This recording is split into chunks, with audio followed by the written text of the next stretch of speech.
Hello and नमस्कार साथियों, कैसे हो आप सभी। स्वागत है आप सभी का हमारे YouTube channel TKM educational platform पर। साथियों, आज हमारी पहली क्लास होने वाली है। तो आज पहली क्लास में हम देखने वाले हैं SSC दिल्ली पुलिस के लिए कुछ महत्वपूर्ण जीके के प्रश्नों को। तो चलिए शुरू करते हैं आज की क्लास। आज का हमारा पहला प्रश्न है, कालबेलिया भारत के निम्नलिखित में से किस राज्य का लोक नृत्य है। हमारे पास ऑप्शन में है हिमाचल प्रदेश, राजस्थान, तमिलनाडु या फिर असम का। तो साथियों, कालबेलिया नृत्य की बात करें तो कालबेलिया नृत्य जो है प्रसिद्ध है राजस्थान का। कहाँ का प्रसिद्ध है? राजस्थान का। तो हमारा बी ऑप्शन राइट हो जाएगा। और अगर कालबेलिया नृत्य की बात करें तो साथियों, राजस्थान में एक जनजाति पाई जाती है सपेरा। कौन सी? सपेरा जनजाति पाई जाती है और इन्हीं को कालबेलियों के नाम से जाना जाता है। तो यह नृत्य भी किस जनजाति का प्रसिद्ध हो जाएगा? कालबेलिया सपेरा जनजाति का प्रसिद्ध नृत्य है। तो हमारा बी ऑप्शन राइट हो जाएगा। अगले चलते हैं अगले प्रश्न की ओर। अगला प्रश्न है, निम्नलिखित में से कौन भारत के सर्वोच्च नागरिक सम्मान भारत रत्न से सम्मानित होने वाले पहले संगीतकार थे? लता मंगेशकर, MS सुब्बुलक्ष्मी, BM बाल मुरली कृष्ण, पंडित भीमसेन गुरुदास जोशी। साथियों, हमारा राइट आंसर हो जाएगा MS सुब्बुलक्ष्मी, श्रीमती MS सुब्बुलक्ष्मी। कौन थी? श्रीमती MS सुब्बुलक्ष्मी जो है भारत रत्न से सम्मानित होने वाली पहले संगीतकार थी। तो हमारा बी ऑप्शन राइट हो जाएगा। और इनको ये जो है कर्नाटक संगीत की गायिका थी, कर्नाटक संगीत की प्रसिद्ध गायिका थी। कौन? श्रीमती MS सुब्बुलक्ष्मी। और इनको जो है शास्त्रीय और अर्धशास्त्रीय गीतों में निपुण थी। चलते हैं अगले प्रश्न की ओर। अगला प्रश्न है, निम्नलिखित में से कौन प्रसिद्ध सितार वादक थे? जाकिर हुसैन, हरिप्रसाद चौरसिया, राजा खान या फिर निखिल बनर्जी। साथियों, हमारा राइट आंसर हो जाएगा डी ऑप्शन, निखिल बनर्जी। कौन थे? निखिल बनर्जी जो प्रसिद्ध सितार वादक थे। अगला प्रश्न है, निम्नलिखित में से कौन सा मिजोरम राज्य का मुख्य त्योहार है? सागा दावा, हॉर्नबिल, चपचारकूट या फिर ओणम ओरस।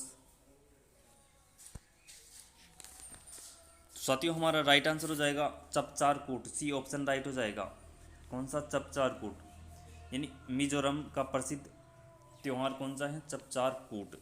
इसमें जो है जो जूमिंग कृषि करने वाले लोग होते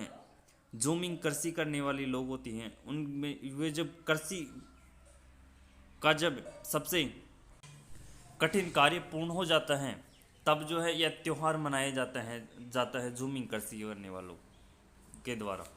और जूमिंग कृषि जो घूम घूम कर कृषि की जाती है, जिसमें जो है जंगलों को काट कर सफाई करके वहाँ पर कृषि की जाती है, उसे कहा जाता है जूमिंग कृषि। तो जूमिंग कृषि करने वाले किसानों द्वारा जो है उनका कृषि का सबसे कठिन कार्य पूर्ण होने पर यह त्यौहार मनाया जाता है। चलते हैं अगले प्रश्न की ओर।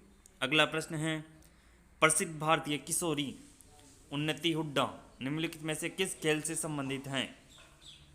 स्क्वाश, टेबल टेनिस, बैडमिंटन या फिर लॉन टेनिस। साथियों, हमारा राइट आंसर हो जाएगा सी ऑप्शन। कौन सा? सी ऑप्शन राइट हो जाएगा। किसके लिए प्रसिद्ध थी? बैडमिंटन के लिए प्रसिद्ध थी।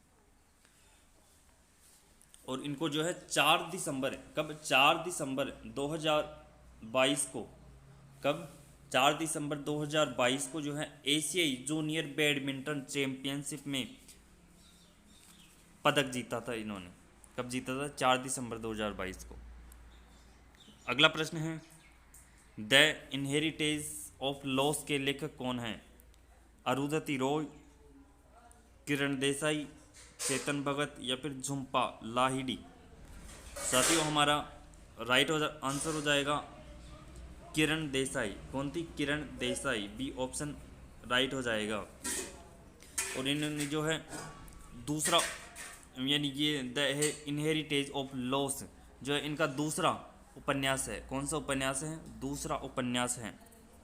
और कब प्रकाशित हुआ था? सन 2006 के अंदर प्रकाशित हुआ था यह। अब चलते हैं अगले प्रश्न की ओर। अगला प्रश्न है, बांदीपुर टाइगर रिजर्व कहाँ है? राजस्थान में, मध्य प्रदेश में, केरल में या फिर कर्नाटक में?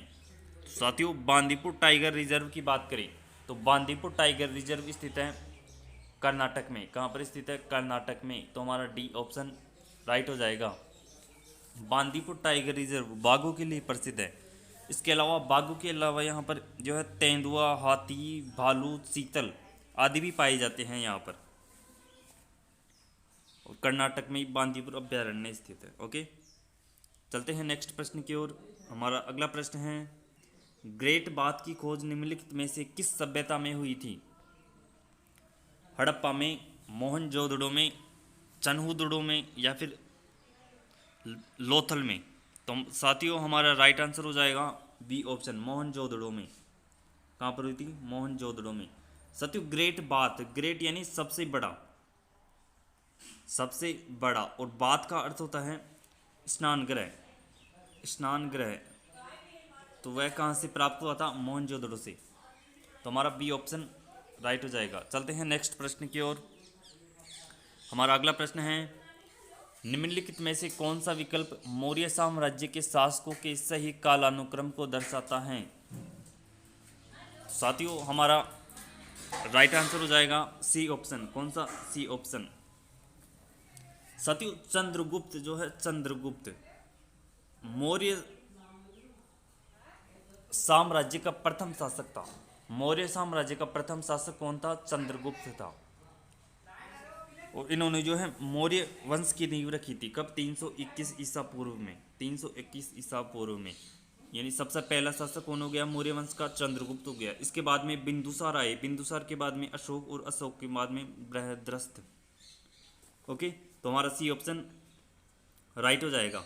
चलते हैं नेक्स्ट प्रश्न की ओर। अगला प्रश्न है, निम्नलिखित में से कौन अलाउद्दीन खिलजी के दरबारी कवि थे जिन्होंने प्रसिद्ध कविता हस्तबिहिस्त लिखी थी? तो साथियों, हस्तबिहिस्त के लेखक की बात करें तो वो थे अमीर खुसरो। कौन थे? अमीर खुसरो। तो हमारा ए ऑप्शन राइट हो जाएगा। चलते हैं अगले प्रश्न की ओर। अगला प्रश्न है, भारत में संविधान सभा के चुनाव हुए थे जुलाई 1946 में, अगस्त 1945 में, नवंबर 1946 में या फिर जनवरी 1945 के अंदर? साथियों, भारत में सबसे पहले संविधान सभा के चुनाव की बात करें तो वो हुए थे जुलाई 1946 के अंदर। कब हुए थे? जुलाई 1946 के अंदर। तो हमारा ए ऑप्शन राइट हो जाएगा। चलते हैं नेक्स्ट प्रश्न की ओर। अगला प्रश्न है, निम्नलिखित में से किसका उल्लेख संविधान की प्रस्तावना में नहीं है? संप्रभुता का, अखंडता का, सुरक्षा का या फिर गणतंत्र का? तो साथियों, हमारा राइट आंसर हो जाएगा सी ऑप्शन। कौन सा? C option. भारतीय संविधान के प्रस्ताव में जो है एकता, अखंडता और गणतंत्र आदि शब्दों को शामिल किया गया है। और प्रस्तावना की बात करें तो प्रस्तावना को जो है संविधान की आत्मा कहा जाता है। क्या कहा जाता है? संविधान की आत्मा कहा जाता है प्रस्तावना को। चलते हैं अगले प्रश्न की ओर। अगला प्रश्न है, स्वतंत्रता, समानता, संप्रभुता और बंधुत्व के सिद्धांतों को किस देश के संविधान ने अपनाया था, यानी अपनाया था? यूनाइटेड किंगडम, फ्रांस, कनाडा या फिर आयरलैंड? तो साथियों, हमारा राइट आंसर हो जाएगा फ्रांस। बी ऑप्शन राइट हो जाएगा। किसने अपनाया था? बी ऑप्शन ने स्वतंत्रता, समानता, संप्रभुता और बंधुत्व के सिद्धांतों को अपनाया था। अगला प्रश्न है, निम्नलिखित में से एक मिनट।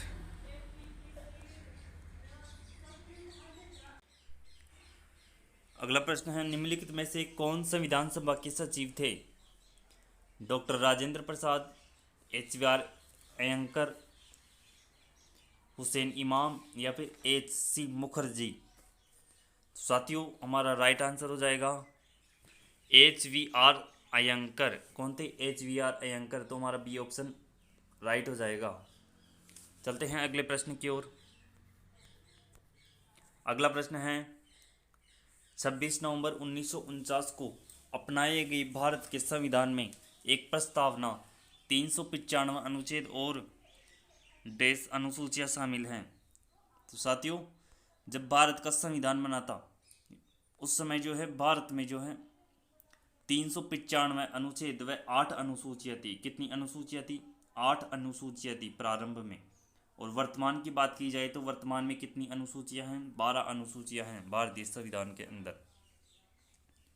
तुम्हारा राइट आंसर हो जाएगा डी ऑप्शन, 8 अनुसूचियां थी। कितनी अनुसूचियां थी? 8 अनुसूचियां। अगला प्रश्न है मेटल बांध निम्नलिखित में से किस नदी पर स्थित हैं? कावेरी नदी पर, कृष्णा नदी पर, वेंगई नदी पर या फिर पेरियार नदी पर। तो साथियों, मेटल बांध की बात की जाए तो मेटल बांध बना हुआ है कावेरी नदी पर। किस नदी पर बना हुआ है? कावेरी नदी पर। तो हमारा ए ऑप्शन राइट हो जाएगा। कावेरी नदी पर तमिलनाडु में बनाया गया है। कहाँ पर? तमिलनाडु में। और यह जो है तमिलनाडु का सबसे बड़ा बांध है। तमिलनाडु का सबसे बड़ा बांध कौन सा है? मेटल बांध। सबसे बड़ा बांध कौन सा है? मेटल बांध है। और इसको कब बनाया गया था? 1934 के अंदर, 1934 के अंदर बनाया गया था इस बांध को। चलते हैं अगले प्रश्न की ओर। अगला प्रश्न है कोलेरू झील निम्नलिखित में से किस राज्य में स्थित है? तमिलनाडु में, आंध्र प्रदेश में, कर्नाटक में या फिर केरल में। तो साथियों, कोलेरू झील की बात की जाए तो साथियों कोलेरू झील स्थित है आंध्र प्रदेश जिले के, आंध्र प्रदेश राज्य में। कहाँ पर? आंध्र प्रदेश राज्य के अंदर। तो हमारा बी ऑप्शन राइट हो जाएगा। और इसकी बात की जाए तो यह आंध्र प्रदेश के कृष्णा जिले में। कहाँ पर स्थित है? आंध्र प्रदेश के कृष्णा जिले में स्थित है कोलेरू झील। ओके। और यह जो है मीठे पानी की झील है, डेल्टाई, मीठी पानी की एक डेल्टाई झील है, मीठे पानी की डेल्टाई झील कोलेरू झील। तो हमारा बी ऑप्शन राइट हो जाएगा। चलते हैं नेक्स्ट प्रश्न की ओर। अगला प्रश्न है और आज का अंतिम प्रश्न है लिपुलेख दर्रा निम्नलिखित में से किस राज्य में स्थित है? उत्तराखंड में, सिक्किम में, हिमाचल प्रदेश में, जम्मू और कश्मीर में। तो साथियों, लिपुलेख दर्रे की बात की जाए तो लिपुलेख दर्रा जो है 3 देशों को जोड़ने वाला दर्रा है। 3 देशों को, जिनमें चीन सबसे पहले आता है, चीन, नेपाल और भारत। इन 3 देशों को जोड़ता है यह दर्रा, लिपुलेख दर्रा। और किस राज्य में स्थित है? भारत के उत्तराखंड राज्य में। कहाँ पर? उत्तराखंड राज्य में स्थित है। उत्तराखंड के अन्य दर्रों की बात करें तो यहाँ पर धर्मा, कौन सा? धर्मा, नीति, माना और लिपुलेख, ये 4 दर्रे स्थित है उत्तराखंड जिले के अंदर। तो हमारा राइट आंसर हो जाएगा ए ऑप्शन, उत्तराखंड में स्थित है लिपुलेख दर्रा। ओके। तो साथियों, आज के लिए इतना ही। मिलते हैं अगले वीडियो में। अगर वीडियो अच्छा लगे तो वीडियो को लाइक करें, शेयर करें और चैनल को सब्सक्राइब करें। धन्यवाद।